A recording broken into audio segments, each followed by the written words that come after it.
Fungsi dan peranan hukum. Menurut Sunaryati Hartono, hukum berfungsi sebagai sarana penegak keadilan. Lantas, apa arti sebagai sarana penegak keadilan? Maksud dari sarana penegak keadilan adalah hukum tidak memandang bulu, baik yang kaya maupun miskin, baik yang memiliki status ataupun tidak, baik yang sebagai pejabat ataupun bukan, semuanya dipandang sama di hadapan hukum. Apabila mereka ditemukan bersalah, maka hukumannya harus sederajat. Sementara itu, menurut Lawrence Friedman, ada 3 komponen utama dalam sistem hukum yang menjadikan hukum tersebut dapat berjalan secara efisien. Yang pertama ada struktur hukum, yang kedua adalah substansi hukum, dan yang ketiga ada budaya hukum. Struktur hukum adalah aparat penegak hukum seperti jaksa, hakim, dan yang kedua ada substansi hukum. Substansi hukum adalah hasil dari hukum itu sendiri, seperti undang-undang dasar dan undang-undang. Dan yang ketiga ada budaya hukum. Budaya hukum adalah norma yang terdapat di lingkungan masyarakat.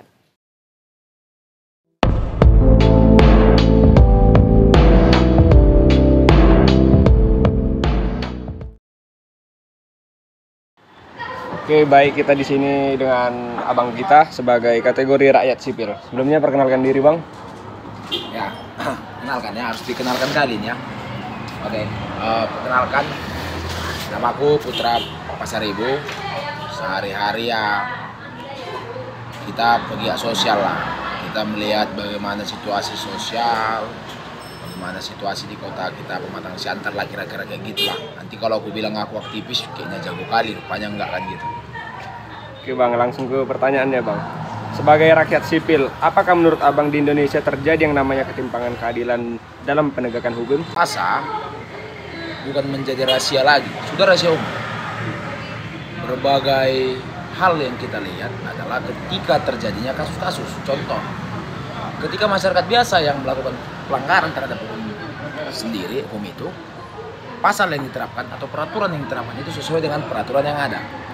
Nah, tapi ketika tindakan itu dilakukan oleh orang-orang yang kita tanda kutip lah ada kekuasaan atau pelanggaran-pelanggaran hukum atas kekuasaan yang dimilikinya, contohnya korupsi, rasanya peraturan ini seperti tidak fair atau tidak sama diterapkan. Jadi kalau dibilang adanya ketidakadilannya jelas. Nah, dalam proses perjalanan penegakan hukum ini tadi juga, kasus yang terjadi ini, kasus Ronald Turnya, yang anggota DPR RI yang membunuh pacarnya kan, Linis Medi.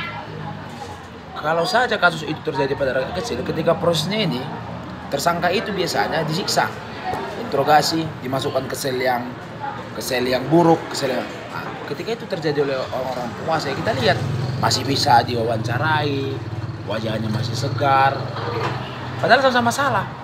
Kalau rakyat kecil tadi membunuh, rakyat kecilnya habis di masa. Tapi ketika tanda kutip rakyat atau masyarakat yang berkekuasaan atau memiliki power, masih bisa diwawancarai, masih bisa diminta keterangan, wajahnya masih bersih. Jadi ya sudah jelas lah, bukan rahasia lagi, rahasia umum, bahwasanya ketika hukum itu ditegakkan, prosesnya itu memang tidak berkeadilan. Sebab itu kacamata aku ya sebagai rakyat biasa ya, aku bukan penegak hukum, aku bukan praktisi hukum, aku hanya masyarakat biasa yang melihat bagaimana sih proses perjalanan hukum di negara ini, apalagi negara kan negara yang luas, kira-kira kayak gitulah. Untuk pertanyaan kedua, menurut Abang, apa yang menjadi dalang ketimpangan dalam penegakan hukum? Apakah peraturannya atau aparatur penegak aturan tersebut? Pertama kita bahas dulu aparatur penegak hukumnya gitu. Pada dasarnya manusia itu memiliki keegoisan pribadi kan. Ketika dapat tekanan-tekanan, dapat hasutan-hasutan, dia jadi goyang, pendiriannya tidak teguh. Kasus-kasus yang bisa kita lihat, contoh adanya suap menyuap ke penegak hukum itu sendiri. Padahal penegak hukum sebelum diamanahkan menjadi penegak hukum, dia sudah bersumpah kepada Tuhannya. Nah, kembali lagi ke peraturannya. Peraturan itu tidak pernah salah, tapi yang salah yang membuat peraturan. Jadi ini memang bukan masalah siapa dalangnya. Pada dasarnya sebagai masyarakat, sebagai rakyat diamanahkan, itu memang sudah tabiat kita sebagai manusia mencari keuntungan dari hukum ini. Jadi ketika membuat peraturan pun bagaimana peraturan ini supaya tidak terlalu mencekik untuk orang-orang yang bersalah, berkepentingan. Nah, penegak hukumnya pun mengambil kesempatan untuk menggunakan penegakan hukum ini sebagai sumber keuntungan pribadi. Lalu bukan dalang lah. Penyebabnya juga ini kenapa terjadi ketidakadilan ini juga faktor budaya kita sebagai masyarakat. Kita terlalu takut untuk menyuarakan kebenaran. Jadi ketika di depan mata terjadi ketidakadilan itu, kita tidak berani bersuara. Kita tidak berani untuk menyatakan itu salah, kita tidak berani untuk bergerak. Jadi memang pada intinya ketidakadilan itu terjadi karena orang-orang yang memang sudah terpengaruh, sudah terhasut dan berpikir bahwasanya ketika hidup ini hanya sekali, carilah keuntungan sebanyak-banyaknya. Kira-kira seperti itulah. Jadi apapun yang dibilang ya tetap yang salah itu orang-orangnya, bukan peraturannya. Peraturan itu sendiri baik. Pada dasarnya peraturan itu baik dan peraturan itu ada untuk mengatur. Nah, yang salah itu adalah ketika yang mengatur, pelaku yang mengatur terhasut, tergoda dan tidak menjalankan sumpahnya dengan baik. Ketika diberikan amanah menjadi seorang atau ketika diberikan amanah menjadi aparatur penegak hukum, kira-kira demikian. Kalau kacamata aku dari masyarakat biasa, masyarakat sipil lah ya bang. Ya, masyarakat sipil Pribadi. masyarakat. Bang, baiklah. Terima kasih atas jawaban yang abang berikan bang. Vox Populi, Vox Dei.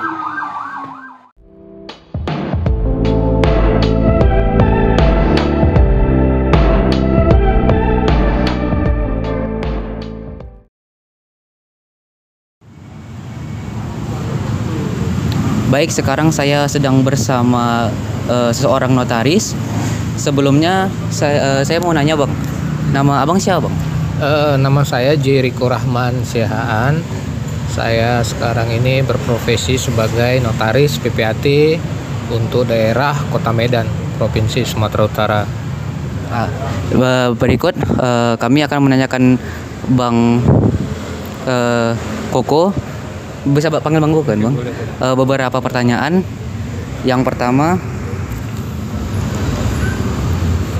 menurut Sacipto Raharjo, hukum bekerja dengan cara membatasi seseorang atau hubungan antara orang-orang dalam masyarakat. Untuk keperluan pembatasan tersebut, hukum menjabarkan perannya menjadi beberapa hal, yaitu satu, pembuatan norma-norma, baik yang memberikan peruntukan maupun yang menentukan hubungan antara orang dengan orang. Dua, penyelesaian sengketa-sengketa. Tiga, menjamin kehidupan masyarakat, terutama apabila terjadi perubahan-perubahan dalam masyarakat. Selain Sacipto Raharjo, Sunaryati Hartono, Wakil Ketua Ombudsman, juga memberikan penjelasan terhadap fungsi hukum. Antara lain, satu, hukum sebagai pemelihara ketertiban dan keamanan. Kedua, hukum sebagai sarana pembangunan. Ketiga, hukum sebagai sarana penegak keadilan. Keempat, hukum sebagai sarana pendidikan masyarakat.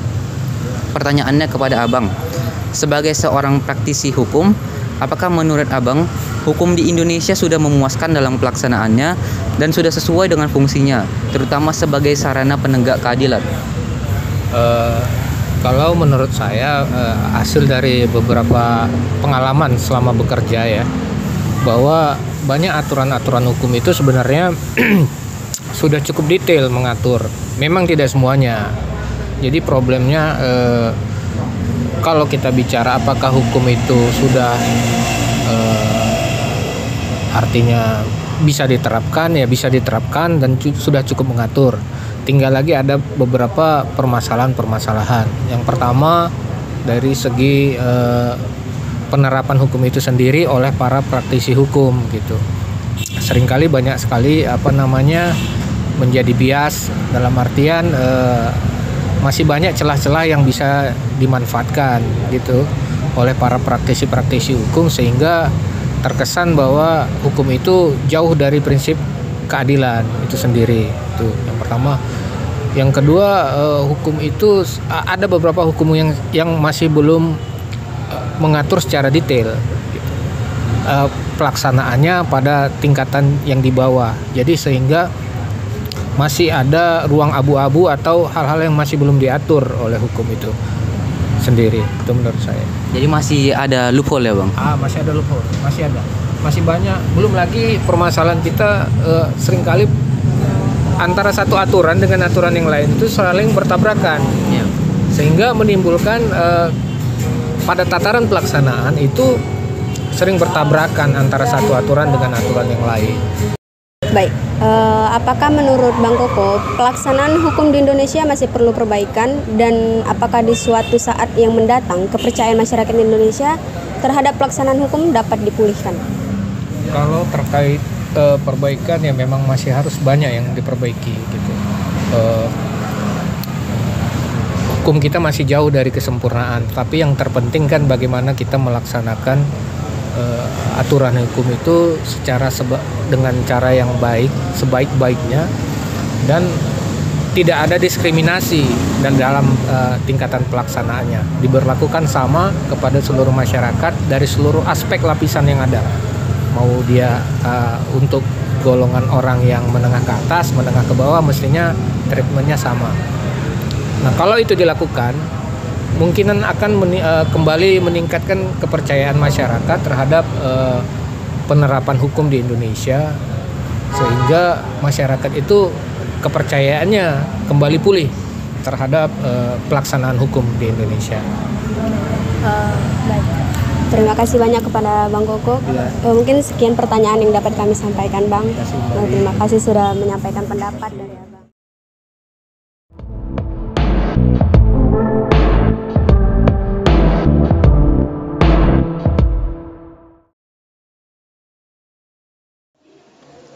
Assalamualaikum Ibu. Waalaikumsalam. Nah, sekiranya saya berbicara dengan Ibu siapa ini?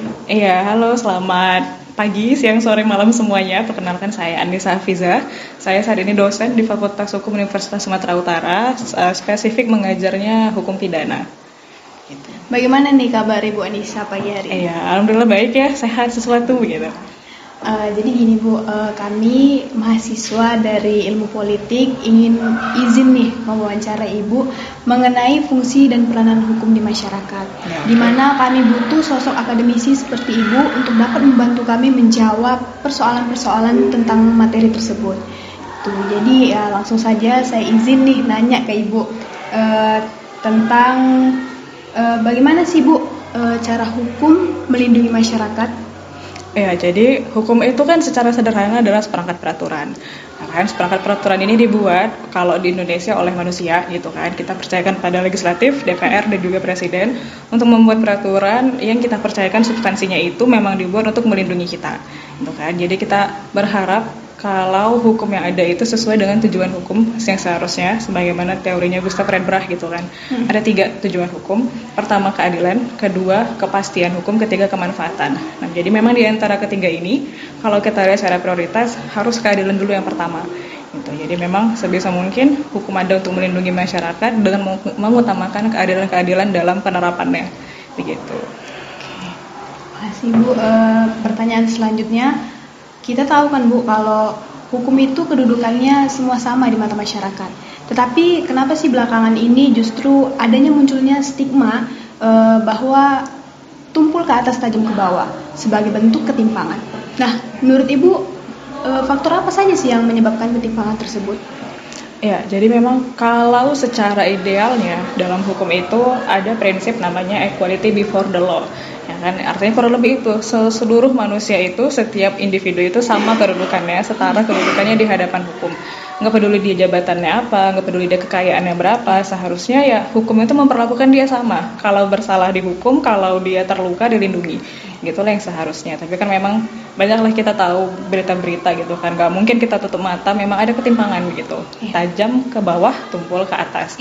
Nggak usah lah jauh-jauh ya kan, yang paling baru aja, Mas, kalau misalnya kalian aware masalah pajak ya kan, kayak lebih suka memajaki rakyat yang menengah ke bawah daripada yang ke atas gitu kan, dengan berbagai macam alasan. Itulah salah satu alasan, salah satu faktor juga yang mempengaruhi kenapa hukum itu bisa beda-beda perlakuannya kepada satu orang dengan orang yang lainnya. Ada banyak faktor, bisa jadi faktor strategis politik misalnya, ya kan. Ada tujuan tertentu yang ingin dicapai, bisa jadi dicapai oleh hukumnya itu, ya kan. Hukum itu punya visi 5-10 tahun ke depan seperti apa.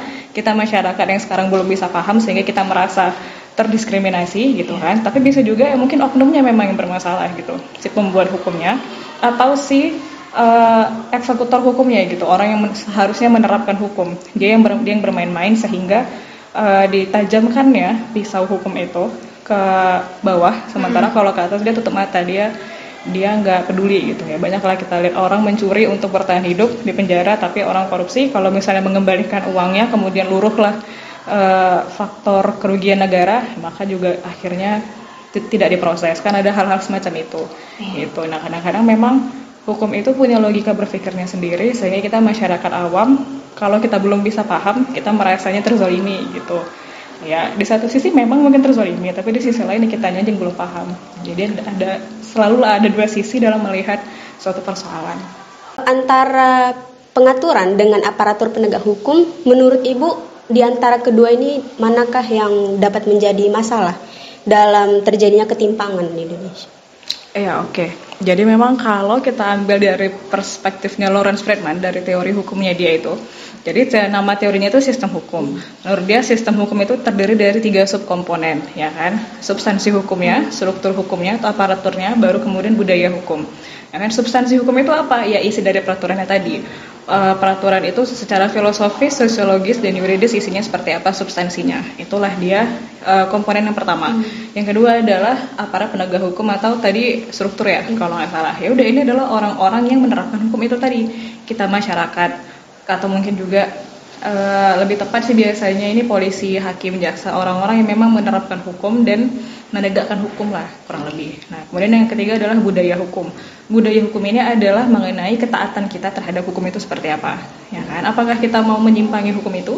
Apakah kita mau mencari celah? Atau kita emang udah langsung berkepribadian baik aja, nurut gitu sama apa yang diatur oleh substansi hukum tadi? Nah, kalau ditanya mana dari 3 ini yang paling berpengaruh untuk menjadikan hukum itu baik, berjalan sebagaimana mestinya, kalau menurut saya justru adalah budaya hukum. Nah, kenapa budaya hukum? Karena gini logikanya. Kalau misalnya seseorang itu memang berperilaku baik, dia bermoral baik, maka hukumnya tidak ada sekalipun, dia tetap akan berperilaku baik. Contoh misalnya, paling sederhana, lampu merah. Anak Medan tahu lah ya kan, mau merah kuning hijau gas terus ya kan, nggak ada urusannya. Paling ngerem kalau ada kamera CCTV, ya kan. Itu juga untuk takut ditilang, yang mana kadang-kadang kita pun nggak takut. Ya kan, tapi kalau misalnya kita berbudaya hukum yang baik, kita tahu itu salah, kita tahu itu ada manfaatnya untuk keselamatan kita, keselamatan orang, dan memang hukumnya harusnya kalau merah berhenti, ya nggak ada pun CCTV, nggak ada pun polisi, ya udah aja kita akan berhenti. Nah, itu satu. Nah, yang kedua adalah aparat penegak hukumnya. Udah pastilah aparat penegak hukum ini dalam menegakkan hukum haruslah punya moral yang baik, gitu kan. Kalau dia punya moral yang baik, dia nggak peduli ancaman apapun yang datang kepada dia nggak peduli koper berisi uang setebal apa tuh dia juga nggak peduli, dia juga nggak mencari-cari kasus seperti apa, ya dia akan menegakkan hukum sebagaimana mestinya. Jadi kalau ditanya saya di antara 3 ini mana yang paling berpengaruh, budaya hukum jawabannya. Oh, itu yang paling berpotensi untuk. Iya, jadi ya untuk meningkatkan budaya hukum ini, menariknya adalah kita nggak perlu nunggu presiden dulu ataupun legislatif untuk bikin undang-undangnya, kita nggak perlu nunggu yudikatif atau lembaga penegakan hukum itu untuk membantu hak kita tuh tegak gitu. Jadi kita bisa mulai dari diri sendiri aja, mulai dari hal-hal kecil. Kita berbudaya hukum, kita jadi punya moral hukum yang baik, kita menaati peraturannya. Ini bisa kita mulai dari sekarang. Bisa kita mulai dari hal-hal kecil. Jadi ya, insya Allah kalau misalnya semua orang budaya hukumnya baik, secara otomatis 2 ini pun nanti ikut baik gitu. Mungkin nggak sekarang, ya kan? Nggak otomatis kita, ya kan, berperilaku baik sekarang, hukum jadi bagus yang dua aspek ini. Tapi kan bisa jadi kalau kalian ya anak-anak S1 ya kan, kuliah masih semester 1 lagi kan, mulai dari sekarang berperilaku baik ya 10-15 tahun ke depan ketika mungkin beberapa dari kalian jadi legislatif, jadi apa, ya memperbaiki gitu. Kalian dan kita ya kan yang menjadi jembatan antara kondisi hukum yang mungkin sekarang carut marut, tapi jadilah pelita ya kan, jadilah cahaya lilin yang pelan-pelan menerangi supaya kembali baik jalannya hukum ini gitu. Berarti memang dari segi masyarakatnya aja. Baik, mungkin itu saja pertanyaan yang dapat kami sampaikan. Terima kasih untuk jawabannya.